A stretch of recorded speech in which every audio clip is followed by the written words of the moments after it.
بس چې دنو په هدیره کې د مړي سره زنا وکړه چې کله د مړي سره زنا وکړه نو الله پاک سره یو واجبہ کار وکړ. ویډیو را سره مکمل وګورئ زموږ د پاره کې ډېر ښکلی عبرت دی چې څومره مسلمانان مې ویډیو ګورئ که نه نو ویډیو د نورو ملګرو سره ضرور شیر کړئ. داسې وه که نه چې یو کس ولګېده او هدیرې ته لاړو قبرستان ته لاړو په قبرستان کې د یو مړي سره زنا وکړله. کله چې د مړي سره زنا وکړله دغه علاقې دغه ملک چې کوم باچا و نو الله پاک چې دی نو په خوب کې وله یو کس وروستلو چې داسې یو کس چې دی د مړي سره زنا کړې ده او ته چې دی نو خپل خواله راوله او یو ښه مقام وله ورکړه او یو ښه عهده وله ورکړه او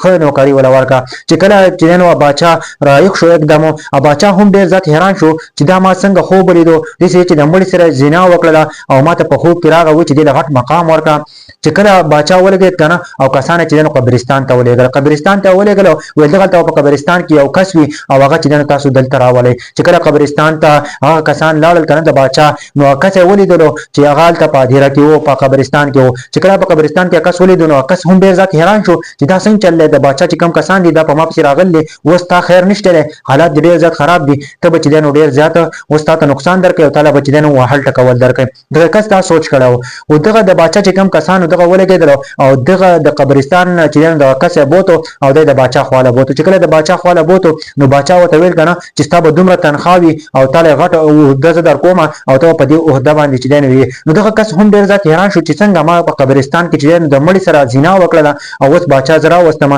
او ما په یوه غټه عهده باندې کوي. چې کله دا خبره وکړه نو کس ډېر زیات حیران شو.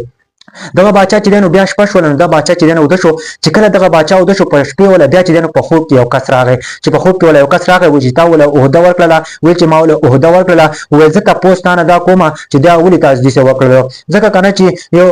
یو طرف ته چې دی نو هغه د مړي سره زنا وکړله او بل طرف ته چې دی نو الله پاک چې دی نو دې له دومره غټ مقام ورکړو هېڅ څه وجه کېدلی شي. وایي الله پاک وایي که نه و چې دې کس کله د مړي سره زنا وکړله نو وایي الله پاک چې دی نو ډېر زیات غوسه و او په دې باندې ډېر زیات غوسه شو. چې کله ډېر زیات غوسه شو نو الله پاک چې دې کس ته چې دی نو دې له غټه عهده ورکوله چې دا چېرته هم دې ته جوړ نه شي چې دا توبه وباسي. الله پاک وایي که نه چې دې له به زه سخته نه سخته سزا ورکومه ځکه چې دا کار الله پاک ته ډېر زیات ناخوښه و.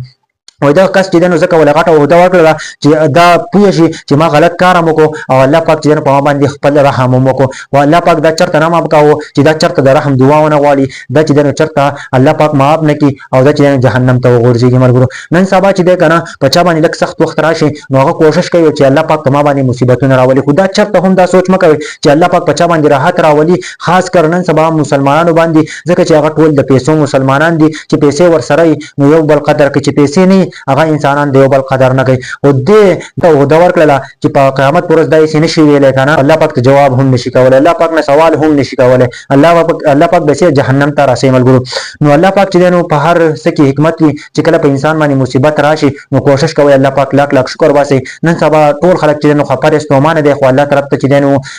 تاسو الله طرف ته ځئ الله طرف ته متوجه شئ ځکه چې دنیا خو روانه ده موږ ټول د دې دنیا نه روان یو او تاسو به دا واقعه اورېدلي او خاص کر هغه کسان ته څوک چې د سحر لمونځ نه کوي. ما د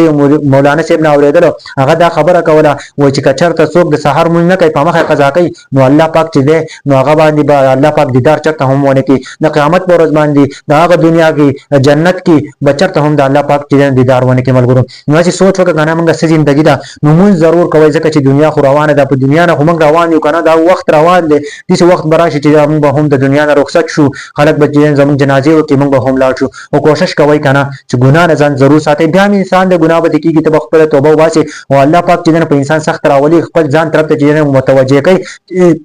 چې دا زما طرف ته متوجه شي چې دا څه غواړي چې زه یې وله ورکړم. او بل طرف ته موږ انسانان داسې یو که نه چې موږ چې دی نو دا خبره کوو چې الله پاک زلزله یم او په ما باندې څه مصیبتونه راولي. دا سوچ چېرته هم مه کوئ د الله پاک په هر حالت کې لاک لاک شکر وباسئ ځکه چې الله پاک ته پیدا کړی د امتحان دپاره او چېرته چې په مؤمن باندې امتحان راځي ځکه چې مؤمن به د دې امتحان نه خلاصېږي او بل ته به چې دی نو داخلېږي دا د مؤمن چې دی نو دا صفت دی او مؤمن چې دی نو مؤمن سره به داسې کېږي داسې صحابه کرامو چې کومه واقعې دي تاسو هغه واورئ چې په هغوی څومره سختۍ تېرې شوي دي. په مسلمان به سخته تېرېږي خامخا ځکه چې هغه مسلمان دی هغه نیک دی الله پاک په دې دنیا سخته تېرې خو په هغه دنیا به چې دی نو هغه جنت ته ځي. نو دا واقعه د ټولو ملګرو سره ضرور شیر کړئ.